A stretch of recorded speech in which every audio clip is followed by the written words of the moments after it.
네, 오늘 말씀의 제목을 밀양 속의 한나로 잡아봤습니다. 말씀을 묵상하는 중에 영화 밀양이 생각이 났어요. 제가 그래서 공지를 우리 성도님들께 미리 드려서 혹시 밀양을 보실 수 있으면 한번 보셨으면 좋겠다 이런 말씀을 드렸습니다. 2007년도에 이창동 감독, 과거에 우리 문화관광부 장관까지 지내신 분이시죠. 이분이 만드셨던 영화인데 그해 우리 대한민국 영화 대상을 받았던 아주 우수한 그 영화였습니다.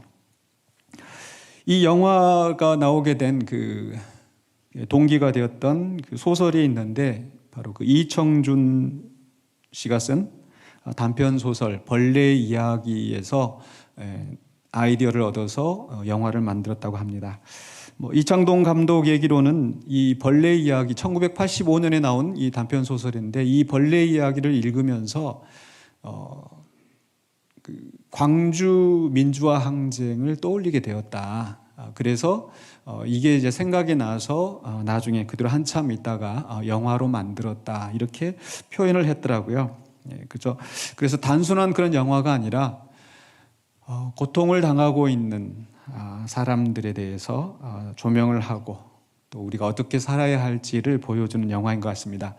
아마 그 당시 1985년 이청준 씨가 이 소설을 쓸 때는 광주 민주화 항쟁 이후로 군부 독재, 전두환, 노태우 이런 사람들이 한참 그 정권을 잡고 그 사람들은 떵떵거리고 잘 살고 있는데 고통당하던 또 신음하던 그런 사람들, 그 사람들에 대해서 이제 이야기를 하고 있는 소설이었었죠.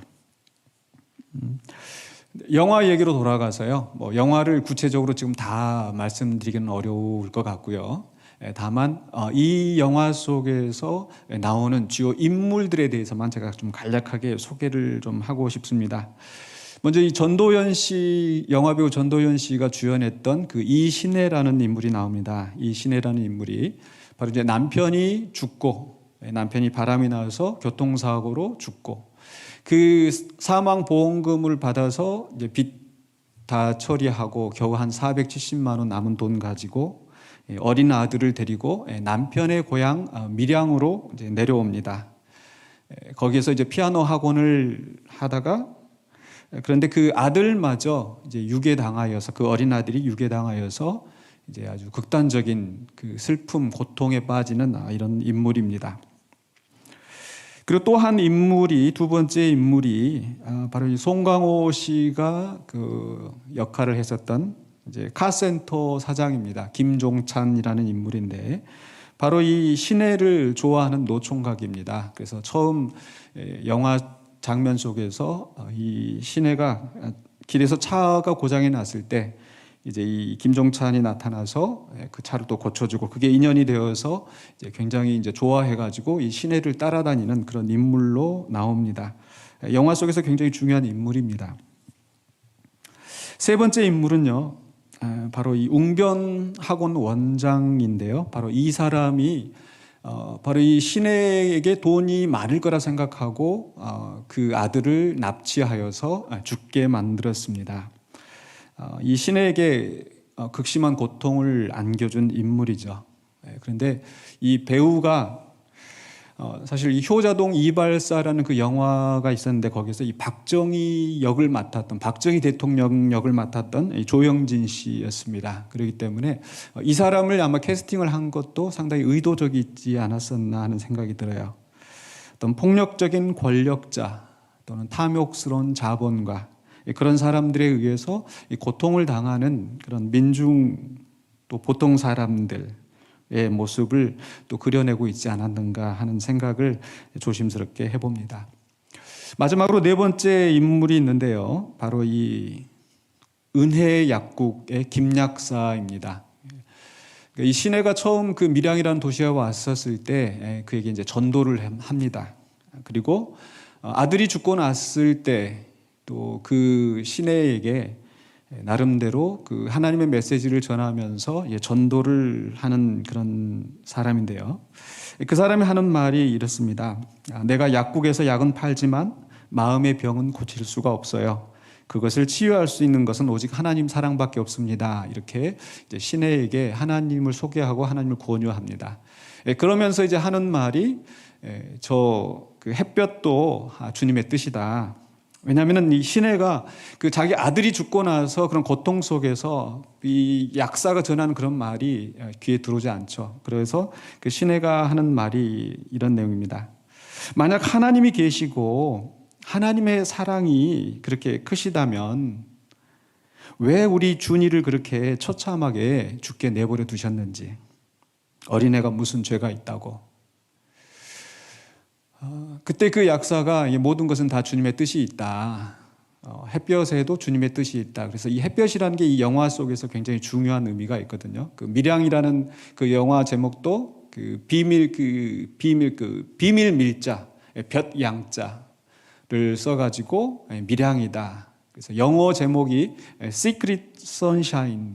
그래서 이 영화 전반에 걸쳐서 이 햇볕이 굉장히 중요한 역할을 하는데 그걸 다 말씀드리기는 어려울 것 같고요. 하여간 그 약사의 말에서 바로 이 햇볕도 주님의 뜻이다.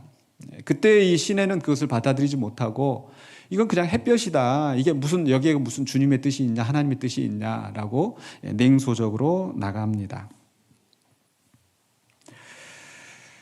남편 죽고 하나 희망으로 남았던 아들마저 죽고 나서, 그리고 그 아들의 사망 신고를 하고 나서 이 여자는 무너집니다. 그래서 길가에서 이게 무너져가지고 오열을 하다가 문득 눈을 들어서 보니까 이 현수막이 보이는데 그 현수막에 상처받은 영혼을 위한 기도회가 써 있는 겁니다. 그래서 그 자리에 이제 들어가서 예배당에 들어가서 아주 오열을 하면서 어떤 회심을 극적인 어떤 그 체험을 했었던 것 같아요. 그래서 이 시내라는 여자가 그때부터 이제 신앙생활을 시작을 합니다. 신앙생활을 하게 되는데 그러면서 이제 내가 용서하는 것이 하나님의 뜻이다. 내 아들을 죽인 그 유괴범이지만은 내가 용서해야 되겠다 하고 이제 마음을 먹고 교도소에 면회를 갑니다. 그런데 뜻밖의 그 유괴범이 아주 평안한 얼굴로 시내를 맞이하고 얼굴이 좋아 보이시네요. 그런 대화가 오고 가다가 이제 시내가 말문을 엽니다. 내가 하나님을 믿게 되었습니다. 그리고 이제 당신을 용서하기로 했습니다라고 말을 하는데 이 유괴범이 아주 태연하게 그 하나님을 알게 되어서 또 당신에게서 하나님의 이야기를 듣게 되어서 참 감사하다라고 하면서 하는 얘기가 나도 하나님을 믿게 되었고 하나님이 나를 용서하셨습니다라고 얘기를 하는 거예요. 근데 그때 이제 신의 얼굴이 달라지는 거예요. 하나님이 용서하셨다고요? 그러니까 이미 시내가 용서를 하기 전에 이 사람은 자기는 용서를 받았다고 편안하게 있는 겁니다. 그래서 이제 그 자리에 나와서 이 시내라는 여인은 또 무너집니다. 무너지고 어떻게 내가 용서하지도 않았는데 나는 이렇게 고통스러운데 하나님이 저 사람을 용서할 수 있나? 그러면서 하나님에 대한 반항이 시작이 됩니다. 누구 마음대로 그 사람을 용서를 해요? 이런 식의. 그래서 하나님을 향하여서 소리를 치고 그러면서 이제 그 분노가 나타나기 시작하는 거예요. 그래서 부흥회하고 있는데 가가지고 그 방송실에 가가지고 CD를 바꿔가지고 한참 목사님이 설교를 하고 있는데 음악이 나오는 거예요. 그 음악이 뭐냐면 거짓말이야, 거짓말이야, 다 거짓말이야, 이렇게 하는 그런 식으로 나오고 또 자기를 그 전도했었던 그 약사의 남편, 그 남편이 이제 교회 장로인데 그 남편을 유혹을 해서 이제 넘어뜨리게 만들고 그러면서 하나님을 향해서 지금 보고 있냐고 라고 하나님께 굉장히 반항하는 그런 시내의 모습이 나옵니다. 이 영화 이야기 다 할 수는 없는데 이러면서 좀 자세하게 얘기했는데 어쨌든 그래서 이제 어떤 계기로 이 시내가 마음을 바꿔 먹게 되었는지 영화 속에 정확히 나타나지는 않지만은 거의 이제 마지막 장면에 가서 이 시내라는 이 여인이 머리를 잘라야겠다. 물론 이제 그 송강호 씨가 권유해서 머리를 잘라야겠다. 머리를 자르는데 거기서 그 유괴범의 딸이 그 머리를 잘라주고 그 눈물이 글썽거리는데 그 모습을 보면서 이 여자가 뛰쳐나와요. 뛰쳐나오고 이제 그리고 나서 이제 뛰쳐나와서 자기 집에 가가지고 자기 스스로 이제 거울을 보면서 머리를 자릅니다. 그래서 거울을 보고 머리를 자르는데 그때 이제 송강호 씨가 그 김종찬이라는 인물이 그 거울을 들어주죠. 이것도 굉장히 좀 인상적인 장면인데 그러면서 이 머리카락이 바람에 흩날리고 그 햇볕이 땅바닥에 비추는데 이 카메라 앵글이 그 한쪽 그 마당에 지저분한 마당에 흙이 있고 물이 약간 고여 있는 그곳에 이 햇볕이 비치는 걸로 해서 영화가 끝이 납니다. 무슨 영화가 이런 영화가 있나 막 이렇게 생각하실 것 같아요. 근데 저는 그 마지막 부분을 보면서 정말 가슴이 무너져 내리는 것 같은 그런 감동을 받았었습니다. 왜냐하면 그 시크릿 선샤인 바로 이 하나님의 비치는 그 빛, 은혜의 빛. 그러니까 지금 이 시내라는 여인은 굉장히 그 웅덩이와 같은 그런 아주 비참한 현실인데 그곳에도 이 하나님의 빛이 비추고 있다라는 그런 메시지를 저는 읽을 수 있었습니다. 사람에게서 위로받지 못하고 또 정작 용서를 빌어야 할 사람이 용서를 빌지 않고 그렇게 뻔뻔하게 있는 그런 모습. 주변에 여러 사람들이 있었지만 그 사람들에게서 위로받지 못했는데 그런 속에서 비밀스럽게 은혜의 빛을 비춰주시는 우리 하나님을 저는 발견할 수 있었습니다. 그래서 이런 영화 속에서 이제 성경으로 이제 돌아가려고 합니다. 영화 속에서 바로 이 한나의 모습과 이 시내라는 여인이 모습이 겹쳐졌습니다. 굉장히 비참한 처지에 있는 이 여인이 하나님께 기도하고 또 하나님의 은혜를 입는 그런 장면이 나오는 거죠. 오늘 본문의 말씀 사무엘상 1장인데요. 그 사무엘상 1장 1절은 이렇게 시작을 합니다. 에브라임 산지 라마다임 소빔에 에브라임 사람 엘가나라 하는 사람이 있었으니, 그래서 바로 이 엘가나가 이제 사무엘의 아버지가 되는 사람인데요. 이 이야기가 시작되는 부분이 바로 에브라임 산지로부터 시작을 합니다. 에브라임 산지는 어디인가? 바로 이 여호수아서를 읽어 내려갈 때 또 사사기를 읽어 내려갈 때 굉장히 중심이 되는 그런 도시였습니다. 그러니까 여호수아가 에브라임 지파의 사람이었었고 바로 이 에브라임이 그 여호수아 정복 시대 때 굉장히 어떤 중추적인 역할을 했던 지파였고 또 그 지리적으로 또 이스라엘의 중심에 있는 그런 도시였었죠. 그리고 사사기를 우리가 읽어보면서도 우리가 보았습니다만 그 에브라임 지파 사람들이 굉장히 큰 소리를 내요. 그래서 항상 자기들을 무시했다고 그 사사들을 핍박하기도 하고 사사들과 분쟁을 하기도 하는 그 사람들이 바로 에브라임 사람입니다.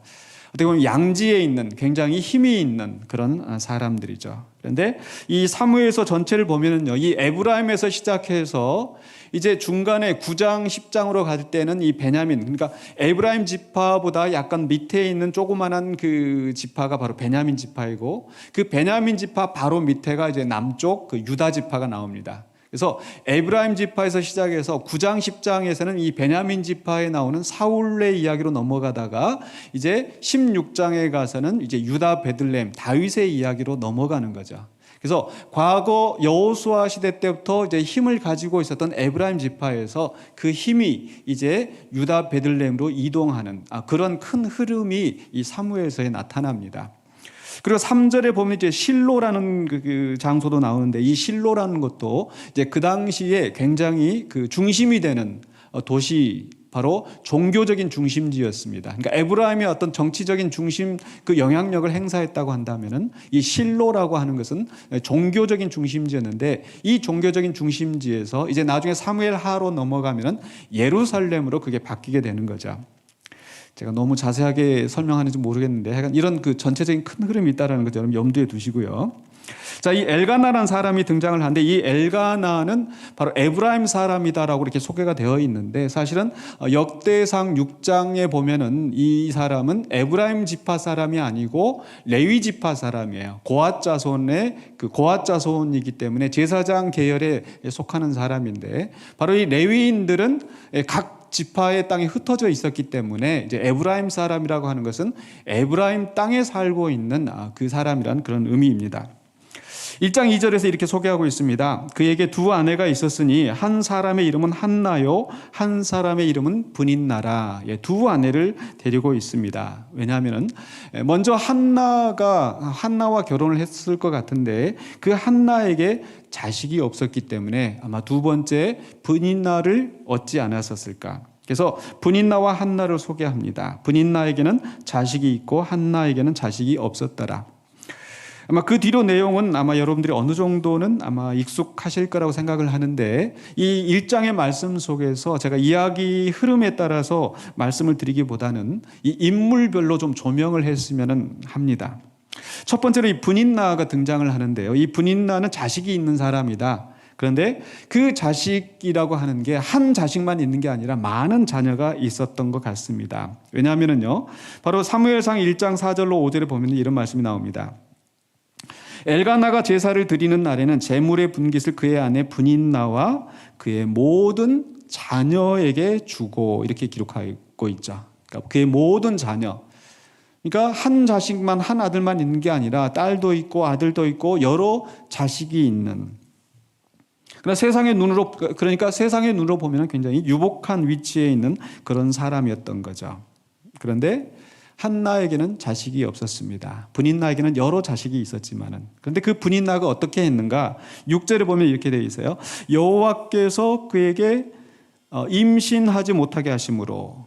그러니까 바로 앞에 5절에서도 여호와께서 한나에게 임신하지 못하게 하셨다 이렇게 말씀하셨는데 다시 6절에서 여호와께서 그에게 임신하지 못하게 하심으로. 사실 이 구약 성경에서 이 아들을 못 낳는 이 여자가 굉장히 얼마나 비참한지 우리는 충분히 상상할 수 있을 겁니다. 그런데 더군다나 하나님이 임신하지 못하게 하셨다. 그러니까 저주받은 그런 인물로 어떻게 보면 주변의 사람들이 생각하고 또 자신도 그런 자괴감에 빠져 있을 것 같아요. 그런데 거기에다가 6절에 그의 적수인 브닛나가 그를 심히 격분하게 하여 괴롭게 하더라. 적수라고 했었던 것은 이제 그 두 여인이 한 남편을 두고 있기 때문에 서로 이제 라이벌, 마치 창세기에서 레아와 라헬처럼 서로 이렇게 경쟁하는 아마 그런 상대였었겠죠. 그런데 이 바로 브닛나가 이 한나를 격분하게 하였다. 조롱하고 또 그 마음에 상처를 주고 아마 조그만 뭘 해도 뭐 자식도 없는 여자가 막 이런 식으로 굉장히 그를 힘들게 하지 않았었을까. 괴롭게 하였더라. 7절에 보니까 이렇게 기록이 되어 있습니다. 매년 한나가 여호와의 집에 올라갈 때마다 남편이 그같이 하매. 그러니까 아까 4절 5절에서 보았던 말씀처럼 이 한나의 그 브닛나와 그 자식들에게도 그 재물의 분깃을 주는데 한나에게는 갑절을 주었더라. 그 엘가나가 자기의 사랑을 표현한 것인데 그걸 보면서 이 브닛나는 굉장히 질투가 났었던 거죠. 그러니까 해마다 그걸 보면서 더 마음에 질투가 나서 그 질투 때문에 한나를 더 괴롭게 하는 거예요. 그래서 한나는 그 브닛나가 그를 격분시킴으로 어떻게 했다고 그랬어요? 7절 후반부에 그가 울고 먹지 아니하니. 이 울고 먹지 아니하였다는 것은 그냥 음식을 안 먹었다는 얘기가 아니에요. 지금 무엇에 대한 말씀입니까? 재물의 분깃. 그러니까 이 재물을 바친 다음에 이제 화목제와 같은 경우 하나님 앞에 예물을 드리고 그 예물에서 또 일부를 가져다가 예배에 함께 참여한 자들이 함께 먹고 마시는 겁니다. 그런데 그 예물을 먹고 마실 때 우리가 하나님의 복을 누린다, 하나님께 감사한다, 어떤 축제의 자리인데 한나는 그것을 먹을 수가 없었던 거예요. 너무 괴로워서. 근데 그렇게 괴롭게 만든 사람이 바로 다름 아닌 브닛나. 자기는 자식이 있기 때문에 자식이 없는 사람을 조롱하고, 자기는 미래가 보장되어 있는데 그렇지 않은 한나를 괴롭게 만드는 거예요. 어쩌면 엘가나가 그렇게 하는 걸 보면서 자기 감정이 상해서 질투심 때문에, 어떤 경쟁심에서 더 한나를 짓밟으려고 하는 그런 모습이지 않았었을까. 때로 우리가 우리의 삶 속에서 내가 유리한 위치에 있다고 갑질하면서 약한 사람들을 그렇게 괴롭게 만드는 건 아닌지, 또 나를 모욕했다고, 내 감정을 상하게 했다고, 또 그 상대방을 짓밟으려고 하는 그런 악한 마음들이 우리 안에는 있지 않는지, 우리는 그런 브닌나와 같은 사람이 되어서는 안 되겠습니다. 그런가 하면 이제 한나는 어떠합니까? 바로 한나는 1장 속에서 굉장히 유일하게 음지에 있는 이런 사람인 것 같아요. 바로 이 불행한 현실. 아까 말씀드렸던 것처럼 그 사무엘상 1장 5절에서 여호와께서 그에게 임신하지 못하게 하시니, 그러니까 불임의 여인이라는 그런 상황. 또 6절에서도 여호와께서 그에게 임신하지 못하게 하심으로, 왜 하나님께서 그를 임신하지 못하게 하셨을까? 그 이유는 나와 있지 않지만 그는 분명히 세상의 눈으로 봤을 때는 저주받은 사람이었습니다. 소외된 사람이었습니다. 그런 고통 속에서 아까 7절 말씀에서 보았던 것처럼 브닌나가 그를 격분시킴으로 그가 울고 먹지 아니하니, 하나님 앞에 예배 드리지만 그 예배의 기쁨을 누릴 수가 없고 그 축제의 자리에 함께 참여할 수 없는 그러한 사람이었습니다. 그런 고통 속에서 이 한나는 그 자기 연민, 슬픔에만 머무르지 않고 하나님 앞에 나아가 기도했다라는 거, 그게 중요한 것 같습니다. 10절에 보면 이렇게 말씀이 기록되어 있습니다. 한나가 마음이 괴로워서, 그 다음에 뭐라고 되어 있어요? 여호와께 기도하고 통곡하며. 마음이 괴로워서 여호와께 기도하고 통곡하며. 우리가 지난해 이 감정, 영혼의 외침에 대한 말씀을 나누면서 제가 그런 말씀을 많이 드렸습니다. 우리가 괴로워할 수 있습니다. 상심할 수 있습니다. 슬퍼할 수 있습니다. 두려워할 수 있습니다. 그건 자연스러운 우리의 감정, 우리의 반응입니다. 네, 거기에만 머물러 있지 않고 우리가 그것으로 하나님 앞에 나아갈 수 있다는 것. 바로 한나가 그런 모습을 보여주는 겁니다. 너무 괴로워서 하나님 앞에 기도하고 통곡합니다. 그 모습을 보면서 엘리가 이제 술 취한 것처럼 생각해서 이렇게 술 끊으라라고 이야기를 하죠. 근데 이때 한나가 이렇게 이야기를 합니다. 1장 15절 16절에 보니까요. 나는 마음이 슬픈 여자라. 나는 마음이 괴로운 여자라. 히브리어 그 원어의 의미를 살펴보면 나는 짓눌려 있는 사람이다. 포도주나 독주를 마신 것이 아니요 여호와 앞에 내 심정을 통한 것뿐이오니, 이렇게 말합니다. 여호와 앞에 내 심정을 통한 것뿐이오니, 내가 지금까지 말한 것은, 내가 지금까지 이렇게 기도하고 있는 것은, 내가 지금까지 이렇게 통곡하고 있는 것은 나의 원통함과 격분됨이 많기 때문입니다. 브닌나가 어떻게 격분하게 했는지 전혀 기록되어 있지 않지만 이렇게 하나님 앞에 통곡할 정도로 원통함과 격분함이 많았었던 거예요. 그런데 여기에서 우리 한글 번역회가 여호와 앞에 내 심정을 통한 것뿐이오니 해서 그냥 별로 대수롭지 않게 이렇게 번역이 되어 있는데, 사실 여기에 쓰이는 그 히브리어 단어가 샤파크 해가지고 이 쏟아 붓는다라는 그런 뜻이에요. 쏟아 붓는다. 그래서 영어 성경에 보면 pour out, 물동이에 물들을 그냥 갖다 쏟아 붓는 것처럼 내 앞에 이 원통함과 격분된 것을 내가 하나님 앞에 쏟아 부었습니다. 이 비슷한 말씀이 시편 62편 8절에는요 이렇게 되어 있습니다. 백성들아 시시로 그를 의지하고 그의 앞에 마음을 토하라. 여기도 이 샤파크라는 단어가 쓰였어요. 그러니까 마음을 토하라. 우리가 속에 울렁거려서 속에 있는 것들이 다 쏟아져 나오는 것처럼 토해내는 것처럼. 그러니까 지금 한나는 그 원통함과 격분된 마음을 하나님 앞에 그대로 토해놓는 거예요. 쏟아붓는 거예요. 그런데 이 마음을 토하라는 말씀과 그 앞에 나와 있는 말씀이 뭐냐면은 그를 의지하고 그를 신뢰하고.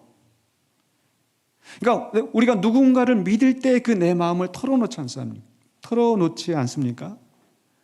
한나는 바로 그 하나님은 내 속 아시겠지. 하나님만이 내 마음을 위로해 주실 수 있는 그런 분이지. 그런 심정으로 하나님 앞에 가서 그 마음을 토해내놓는 겁니다. 우리도 우리 삶 속에서 참 원통함, 격분함, 분명히 그런 일들을 만날 수 있습니다. 남들은 다 잘 사는데, 남들은 그렇게 나쁜 짓 하고도 잘 사는데 왜 나는 이럴까? 다른 사람이 조롱하고 다른 사람이 위로가 되어주지 못할 때 우리는 하나님 앞에 나아가서 내 마음을 토해내고 내 감정을 하나님 앞에 쏟아 부어놓을 수 있습니다. 사람은 그거 감당 못할 거예요. 그러나 우리 하나님은 감당하실 수 있는 분. 그렇기 때문에 우리가 그를 의지하고 그 앞에 우리의 마음을 토해낼 수 있습니다. 근데 이렇게 하면서 이 한나가 그냥 하나님 앞에 가서 원망하고 그 감정을, 부정적인 감정을 쏟아내놓는 것이 아니라 하나님의 도우심을 구합니다. 이게 또한 중요하죠. 그저 하나님의 원망이 대상이 아니라 하나님은 나를 구원해 주실 수 있는 분. 그렇기 때문에 이 한나는 자기 이 원통함과 격분함을 토해내놓으면서 11절에서 하나님 앞에 이렇게 기도합니다. 만군의 여호와여, 만일 주의 여종의 고통을 돌보시고 나를 기억하사 주의 여종을 잊지 아니하시고 주의 여종에게 아들을 주시면, 그러면서 이제 소원을 하는 거죠. 내가 그의 평생에 그를 여호와께 드리고 삭도를 그의 머리에 대지 아니하겠나이다. 근데 여기서 제가 눈여겨보고 싶은 것은 바로 이 한나가 기도하는 마음의 태도. 자기 자신을 가리켜 뭐라고 얘기합니까? 주의 여종. 내가 이 고통을 받고 있는 주의 여종. 그저 뻔뻔하게 하나님 내 기도 안 들으시면 하나님 손해지, 하나님 나 안 쓰시면 하나님 손해지, 그런 마음으로 하는 게 아니라 여종을 불쌍히 보시옵소서 하고 하나님 앞에 간구하는 한나의 자세. 바로 우리가 원통하고 억울한 일을 당할 때 하나님 앞에 기도할 수 있습니다. 그리고 겸손히 우리를 하나님 앞에 낮추고 하나님의 도우심을 간구할 수 있습니다. 바로 한나가 그런 모습을 우리에게 보여주었습니다. 세 번째 인물을 살펴보기를 원하는데요. 바로 엘리입니다. 엘리는 이 1장 속에서 어떻게 보면 인간적으로 보면 가장 그 양지에 있는 사람이에요. 한나가 가장 음지에 있는 사람이라고 한다면 엘리는 가장 양지에 있는 사람. 아까 3절에서 이렇게 기록이 되어 있습니다. 이 사람이 매년 자기 성읍에서 나와서 실로에 올라가서 만군의 여호와께 예배하며 제사를 드렸는데 엘리의 두 아들 홈니와 비느하스가 여호와의 제사장으로 거기에 있었더라. 바로 실로가 그 당시에 종교적인 중심지였는데 그곳의 제사장 엘리의 두 아들 홈니와 비느하스가 제사장이었더라. 바로 이 실로, 하나님께 사람들이 나와 예배하는, 그래서 많은 예물을 드리고 물질적으로도 풍성했을 것이고 또 사람들의 명예를, 그 사람들의 존중을 받는 그런 위치에 있었을 것입니다. 게다가 그에게는 두 아들이 있었습니다. 한 아들도 아니고. 그 두 아들이 그 실로에서 이제 제사장이 되어서 아마 이 엘리는 아주 편안하게 지금 노후를 또 보내고 있는 그런 상황이었겠죠. 바로 이 실로라고 하는 것이 사사기 18장에서도 보면요, 하나님의 집이 실로에 있을 동안에 31절에 21장 19절에도 동쪽 실로에 매년 여호와의 명절이 있도다. 그래서 실로가 사사시대 때부터 계속 그 중심지에 있었고 그 종교적인 그 제사장의 역할을 하면서 그들은 어떤 부와 또 안락함을 누리고 있는 상황이었습니다. 그런 속에서 한나가 와서 그 그 실로에서 기도하고 있는 거예요. 그런데 그 한나를 보고 엘리가 뭐라고 했어요? 아까 13절 14절 보니까 한나가 속으로 말하며 입술만 움직이고 음성은 들리지 아니하므로 엘리는 그가 취한 줄로 생각한지라. 엘리가 그에게 이르되 내가 언제까지 취하여 있겠느냐? 포도주를 끊으라 하니. 지금 한나의 심정이 어떠할지 우리가 상상이 되지 않습니까? 그런데 그 고통 속에서 하나님 앞에 원통함과 격분함을 토해내고 있는 상황인데 자기의 시각으로 자기는 편안하게 의자에 앉아서 이렇게 엘리를 소개할 때 의자에 앉아서 이렇게 소개를 하는데 나중에 4장에 가서 보면은 그 엘리가 의자에서 넘어져서 목이 부러져서 죽는 이야기로 나옵니다. 굉장히 복선이 있는 부분이에요. 근데 자기는 그 의자에 앉아서 그 고통 중에서 기도하고 있는 여인을 향해서 언제까지 취해 있을래? 포도주를 끊어라. 자기의 시각으로 그 여인을 판단을 하고 그 여인이 왜 그러한지 무슨 고통에 있는지 거기에는 별로 관심이 없는 것 같습니다. 16절에 보니까 한나가 이렇게 얘기해요. 당신의 여종을 악한 여자로 여기지 마옵소서. 악한 여자로 여기지 마옵소서. 그 말은 지금 엘리가 어떤 눈총으로 어떤 시선을 그 한나에게 보냈을지. 자기는 제사장이고 자기는 매 그 제사를 드리고 자기 아들들은 또 제사장으로서 그렇게 일을 하고 있고 물론 제대로 일을 하고 있는 것도 아니지만 나중에 가서 보면 그런 편안한 위치에서 다른 사람을 판단하고 정죄하고 혹시 우리는 그런 위치에 있는 것은 아닌지 우리는 우리 자신을 돌아볼 필요가 있는 것 같습니다. 어쨌든 한나가 거기 자신이 바로 원통함과 격분함 때문에 내가 이렇게 기도하고 있습니다 라고 했었을 때 17절에 보면 엘리가 이렇게 얘기를 합니다. 엘리가 대답하여 이르되 평안히 가라. 이스라엘의 하나님이 내가 기도하여 구한 것을 허락하시기를 원하노라 하니. 물론 이 짧은 한 말씀 가지고 많은 것을 이야기할 수는 없겠지만 또 엘리가 어떻게 구체적으로 했었는지 자세하게 성경에 기록하지 않았을 수도 있겠지만 그러나 이 구절만 본다면요 저는 엘리가 굉장히 냉정한 것처럼 보여집니다.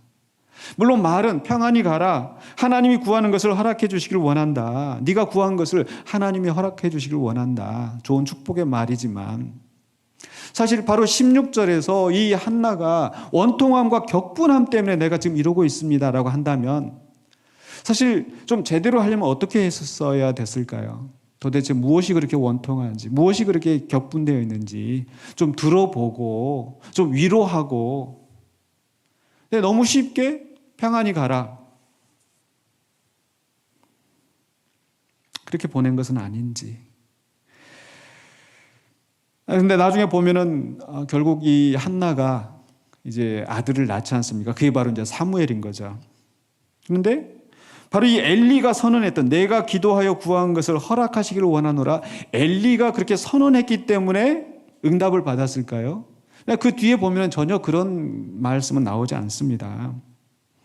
오히려 한나의 믿음 때문이 아닐까. 왜냐하면 그 한나의 바뀌어진 모습을 보십시오. 1장 18절 19절에 이르되 당신의 여종이 당신께 은혜 입기를 원하나이다 하고 가서 먹고 아까는요 울고 먹지 아니하던 그런 한나였는데 바로 그 제물의 분깃을 그 축제의 자리에 함께 하지 않았던 한나였는데 이제는 그 말을 듣고 믿음으로 내가 하나님 앞에 내가 아뢰었으니 하나님 내게 응답하여 주실 것이라는 믿음을 가지고 나서지 않았을까. 그래서 가서 먹고 얼굴에 다시는 근심빛이 없더라. 아마 예수님이 한나를 보셨다면 내 믿음이 너를 구원하였느니라 이렇게 말씀하지 않으셨을까요? 그래서 19절에 보면은요 엘가나가 그의 아내 한나와 동침함에 여호와께서 그를 생각하신지라. 바로 이 엘리의 선언 때문이 아니라 이런 한나의 믿음 때문에 한나의 기도 때문에 하나님이 응답해 주시지 않았을까요? 그래서 20절에도 보면요, 이렇게 기록이 되어 있어요.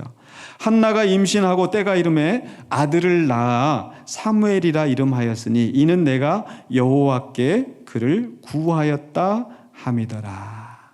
하나님께 구하였더니 하나님께서 이 아들을 주셨다. 그래서 그 아들의 이름을 사무엘이라. 물론 사무엘이라는 이름의 뜻은 하나님의 이름, 그런 뜻인데요. 바로 이 구하다라는 단어가 사실은 샤알, 나중에 보면 이제 사울이 등장을 하는데 이 사울에 대한 중요한 복선을 깔고 있는 거예요. 백성들이 하나님 앞에 왕을 구하여서 사울을 얻게 되었다라는 그런 내용이 이제 암시가 되어 있는데, 어쨌든 이 일장 속에서는요, 한나는 하나님께 구하였고 하나님께서 그를 생각하셔서 그를 낳게 하셨습니다. 그 사무엘을 갖게 하셨습니다.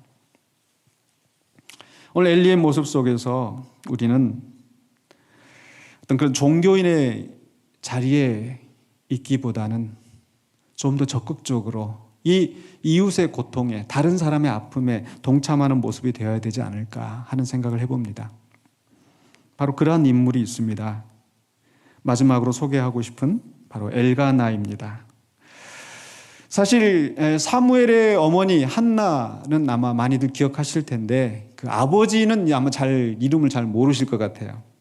묻혀있는 그런 인물인데 엘가나. 엘가나에 대해서 이렇게 소개를 하였죠.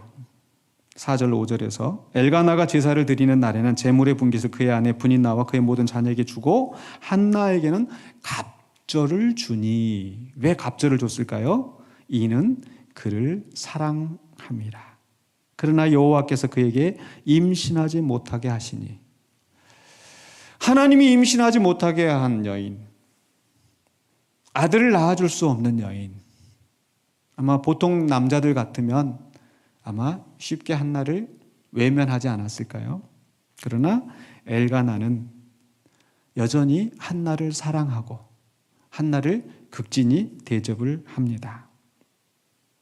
브닌나가 한나를 괴롭히고 격분하게 하여서 한나가 슬퍼할 때에 뭘 잘했다고 그렇게 그러고 있느냐라고 핀잔을 주지 않고 오히려 이렇게 위로를 합니다. 8절입니다.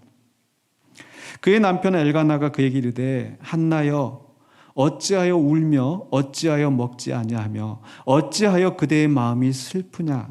내가 그대에게 10 아들보다 낫지 아니하냐 하니라. 슬픔에 빠져있는 그 여인을 향해서 내가 10 아들보다 더 당신을 이렇게 사랑하고 있는데 왜 그렇게 슬퍼하고 있는가? 이게 지금 무슨 원망이나 핀잔의 말이 아니라 그 슬퍼하고 있는 그 한나, 자기가 사랑하는 그 여인, 슬픔 속에 빠져 있을 때 어찌할 바를 모르고 있는 안타까운 그런 심정이 보이지 않습니까? 저는 그래서 이 엘가나라는 인물과 그 아까 밀양이라는 영화 속에서 이 송강호 씨가 그 연기를 했었던 이 김종찬이라는 인물이 겹쳐졌습니다. 그러니까 처음부터 이 시내를 좋아해가지고 막 따라다니는데 사실 굉장히 이렇게 좀 속물이거든요. 그런데 점점 그 시내를 더 좋아하고 그래서 시내가 교회 나가면 같이 교회 나가서 같이 찬송하고 그리고 그 고통당할 때 그 순간에 이 영화 속에서 보면 항상 그 옆에 있어요. 절망 속에 빠져 있을 때. 또 그 유괴범을 면회하려 갈 때 운전을 해서 데려다 주고 그리고 그 시내가 무너질 때 옆에서 잡아주고 그리고 이 시내가 방황하면서 그러고 있을 때 한번 큰 소리 치는 장면이 나와요. 정신 차리라고, 도대체 왜 이러고 있냐고. 마지막 순간까지 항상 함께 있어주는 그 남자.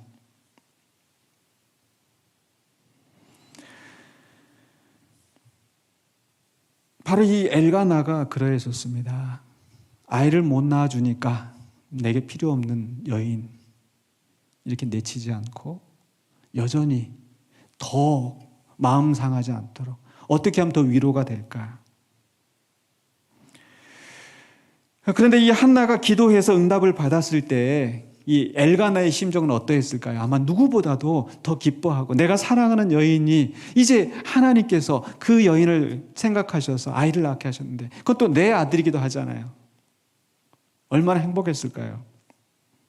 그런데 한나는 하나님 앞에 소원을 했죠. 내가 이 아이를 하나님께 바치겠습니다. 다음 해가 되었을 때 이제 엘가나가 가족들을 데리고 이제 올라가려고 하는데 예전에 그런 슬픔 속에서 가던 그런 길이 아니잖아요. 그런데 뜻밖의 한나가 내가 올라가지 않겠습니다. 왜? 1장 22절에 보니까 이렇게 얘기해요. 오직 한나는 올라가지 아니하고 그의 남편에게 이르되 아이를 젖대거든 내가 그를 데리고 가서 여호와 앞에 뵙게 하고 거기에 영원히 있게 하리이다 하니. 유대인들은 보통 이제 젖대는 게 한 2살, 3살까지 정도, 길면 한 3살, 2살까지. 이제 막 돌이 지난 이 아이를 좀 더 젖을 뗄 때까지 내가 양육을 해서 그 다음에 가서 젖을 떼고 나면은 내가 그 아이를 하나님 앞에 영원히 있게 하겠습니다. 남편의 입장에서는 어땠을까요? 내가 분이 나가 낳은 아들이 있으니까 내 자식 그냥 놓고 아마 이러기가 쉽지 않았을 것 같아요. 그런데 민수기 30장 8절에 보면요 이런 말씀이 있어요. 그러나 그의 남편이 그것을 듣는 날에 허락하지 아니하면 그 서원과 결심하려고 경솔하게 입술로 말한 서약은 무효가 될 것이니 여호와께서 그 여자를 사하시리라. 무슨 얘기냐면 여자가 만약에 아내가 서원을 했잖아요. 근데 그것이 서원이 유효하게 되려면 남편의 허락이 있어야 돼요. 남편이 허락하면 그 소원한 대로 지키면 되는데 남편이 허락하지 않으면 그 소원을 지키지 않아도 하나님께서 용서해 주신다. 그러니까 지금 사실 한나가 그렇게 소원을 했다 하더라도 엘가나가 안 된다고 하면은 그게 무효가 될 수 있는 그런 상황이었었죠. 그런데 엘가나는 어떻게 합니까? 23절에 보니까 그의 남편 엘가나가 그에게 이르되 그대의 소견에 좋은 대로 하여 그를 젖대기까지 기다리라. 인정해 주잖아요. 한나가 서원한 것을, 한나가 결정한 것을 지지해 주고. 그렇기 때문에 이 일이 일어날 수 있었습니다. 엘가나가 있었기 때문에, 엘가나가 신앙적인 그런 결단을 지지해 줬기 때문에. 그래서 저는 아까 말씀드린 것처럼 이 김종찬이라는 그 인물과 자꾸 이렇게 겹쳐진다. 아까 마지막 장면에서 그 웅덩이에 햇볕이 비친 그 장면, 바로 그 앞에 이 시내가 머리를 자르려고 이제 미장원에서 자르다가 만 머리를 자르려고 이제 집에 와서 거울을 이제 들여다봅니다. 들여다보니 불편하잖아요. 그런데 이 송강호 씨, 김종찬이라는 인물이 그 신의 얼굴을 이렇게 거울을 비춰줍니다. 그리고 그 거울 속에 이 신의 모습이 굉장히 환한 빛이 비춰주는 그런 모습으로 나타나는 거죠. 거울을 들어주는 남자. 그래서 이 영화 감독 이창동 씨가 이렇게 표현을 합니다. 실제로 이창동 씨가 했던 말인데요. 이 영화는 신의 이야기 같지만 사실은 신혜와 종찬의 이야기이다. 그러니까 처음부터 계속 그 신혜를 따라다니면서 항상 옆에 있어주면서 그리고 그 마지막 순간에 그를 도와주고 그가 극복하고 그 고통을 딛고 일어서는 그 순간에 함께하면서 그 빛을 비춰주는 그런 역할. 바로 이 엘가나가 한나에게 그러한 존재였거든요. 당신의 소견에 좋은 대로, 당신이 결정한 대로. 물론 이 말이 사사기에서는 굉장히 나쁜 말이었어요. 각 사람이 자기 소견에 옳은 대로 행하여서. 근데 나쁜 짓을 하면서 자기 소견에 옳은 대로 행하였기 때문이고, 지금 이 한나의 같은 경우는 하나님 앞에 그 서원을 갚기 위한 그런 마음, 엘가나는 그것을 지지해 주는 겁니다. 물론 엘가나 자신도 신앙이 있었기 때문에 그런 지지가 가능했었던 것 같아요. 왜냐하면 아까 23절 후반부에 보면 이렇게 되어 있거든요. 오직 여호와께서 그의 말씀대로 이루시기를 원하노라. 그러니까 소견대 좋은 대로 해라. 나쁜 짓을 소견에 좋은 대로 하는 게 아니라 하나님이 말씀하신 대로 하나님의 뜻대로 이루어지기를 원한다. 남편이기 때문에 그걸 무효로 할 수 있었지만 그렇게 한다고 해서 누가 뭐라 할 수 없는 그런 상황이었었지만은 엘가나는 하나님의 말씀대로 또 한나의 결단대로 이루어지도록 허락했습니다. 그래서 이제 마지막 장면은 27절과 28절에서는요. 이 한나가 그 아이를 하나님 앞에 드립니다. 이 아이를 위하여 내가 기도하였더니 내가 구하여 기도한 바를 여호와께서 내게 허락하시니라. 그러므로 나도 그를 여호와께 드리되 그의 평생을 여호와께 드리나이다. 그래서 사무엘을 하나님 앞에 드리고 온 거예요. 그러면서 1장 끝이 납니다. 이제 저도 말씀을 마무리하려고 합니다. 한나는 음지에 사는 여인이었습니다. 자식이 없었고요. 또 자기 적수가 조롱하고 격분하여서 원통함과 격분함이 많았었던 그런 여인이었습니다. 그렇지만 그 여인은 한나는 그 원통함과 격분함을 하나님께 토해내고 하나님 앞에 그 감정을 자기의 마음을 아뢰고 하나님께 간구하여 응답을 받았습니다. 음지의 여인이었지만 하나님은 그에게 은혜의 빛을 비춰주셨습니다. 근데 이런 생각도 해봤습니다. 만약 한나가 처음부터 자식 잘 낳고 잘 살았더라면 어떻게 되었을까? 한나가 사무엘을 바치는 일이 있었을까요? 사무엘이 하나님의 제사장으로 서게 되는 그런 역사가 있었을까요? 없었을 것입니다. 사무엘과 같은 인물은 나지 못했을 것입니다. 그렇기 때문에 바로 이 처음 시작할 때 왜 하나님께서 한나에게 임신하지 못하게 하셨을까? 바로 하나님의 뜻이 있으셔서 마치 요한복음에서 난 소경이 하나님의 영광을 위하여서 하나님께서 특별히 또 그를 택하시고 그에게 고난을 허락하셨던 것처럼 하나님의 영광을 위하여서 하셨던 것처럼 바로 이 사무엘이라는 인물이 나기까지 하나님의 특별한 은혜가 있었다라는 것을 하나님의 선물이라는 것을 보여주시는 것은 아닐까. 그렇기 때문에 우리는 바로 이 1장의 이야기 속에서 오늘 또 공교롭게 우리 이육 장로님께서 제 설교 원고를 미리 보시지는 않으셨는데 이 고통에는 뜻이 있다라는 말씀을 하시더라고요. 제가 깜짝 놀랐어요. 우리의 고통에는 뜻이 있을 것이다. 왜 하나님께서 이런 일을 허락하셨는지. 우리는 음지에 있는 것 같지만 여전히 하나님의 비밀스러운 빛이 우리에게 비치고 있다는 것. 물론 우리가 그런 말들을 고통당하는 자에게 쉽게 이렇게 할 수 있는 말은 아닌 것 같아요. 고통 가운데 있는데 아까 그 약사처럼 고통에는 하나님의 뜻이 있어요 라고 너무 쉽게 얘기하면 그 사람에게 위로가 되지 않을 수도 있습니다.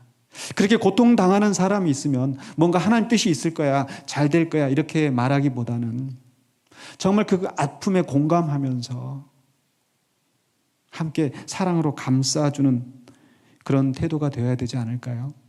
근데 그보다 근데 그냥 고통에는 하나님 뜻이 있을 거야 이런 정도가 아니라 엘리처럼 나는 유복하니까 나는 복을 받고 있으니까 나는 힘을 가지고 있으니까 그렇지 못한 사람을 향해서 쉽게 정죄하고 판단하고 함부로 이야기하는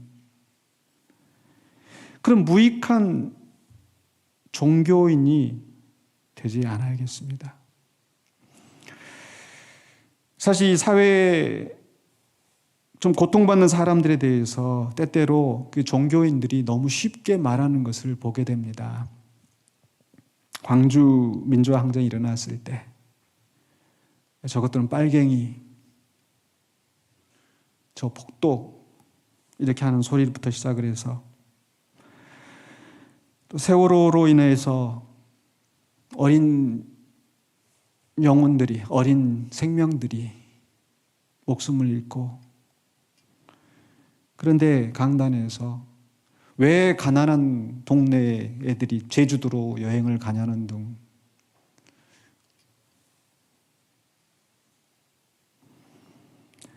코로나로 인해서 많은 사람들이 고통을 받고 있는데 이건 하나님의 심판이다라는, 너무 쉽게 하나님을 팔아서 판단하고 정죄하고 있는 것은 아닌지. 우리는 그런 종교인이 되지 않기를 원합니다. 혹시 우리가 한나처럼 그런 고통 가운데 있는 사람은 아니라 할지라도 주변에 고통당하는 사람이 있거든.